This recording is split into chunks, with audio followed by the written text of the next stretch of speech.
producing a new YouTube show called Go Ask Allison, which is something that I've been working on and off since maybe I was, 19 years old, because all humans in the whole history of society have used psychoactive substances, in addition to the fact that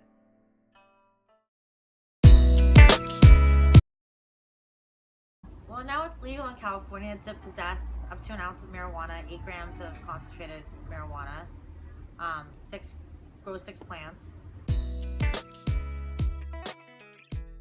They're a license to operate as of January 1st, 2019. And I say 2019 because as of January 1st, 2018 is the date by which California will start issuing licenses. And so it's going to take about a year before people are able to probably fully acquire them. And they have the same defense then that they do now, which is that if you're a marijuana patient and you're associating with other patients in a non-for-profit basis, you have a defense in state court only, not in federal court.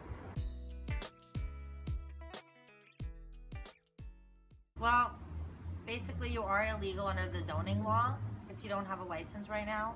Under the state law, you have a defense until January 1st of 2019 if you're a nonprofit or operating nonprofit and you're associating with other patients only to sell marijuana. But like there's a lot of places I've heard they're doing called like a prop or prop 64, like dispensing, and that's still a misdemeanor offense under state law. And moreover, in places where you're violating the zoning, I believe that the federal government would say for violating zoning that would not be in strict compliance with state law. I've been fortunate enough to be practicing at a time where it's been the beginning and kind of the manifestation of a new thinking. There's something about marijuana I think that's very, not anarchic, but something that's not corporate, something that is anti-government because it's something you can grow yourself and use, and you don't really need anybody to process it. It's not really like even alcohol, where of course you can make alcohol in your bathtub, but you can like die if you do it wrong. And with marijuana, that's not the case. Well, when I started practicing was actually the beginning of the new wave, the fact that it was associated with like the hippie generation, and that kind of connotation. There's all these things that I think that are behind people not wanting to come out and say I'm doing this, and that's why things have taken a long time to change.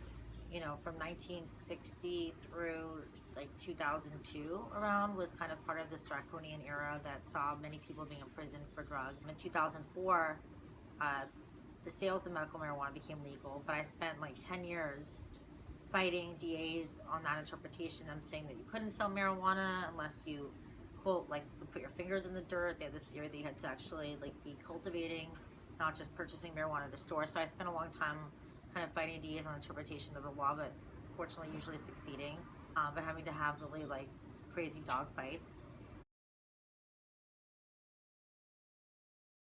The idea for Go Ask Allison has been 2 inspirations.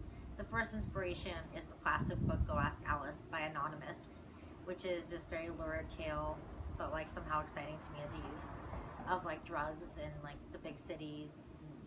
Many of us found it to be kind of somehow interesting and bohemian and post-beatnik. My health services at Columbia was called Go Ask Alice, and it was harm reduction based, which is a philosophy that I advocate, which is the idea that instead of moving to and advocating the abolition of drugs in society, we figure out how to reduce the harm from drugs.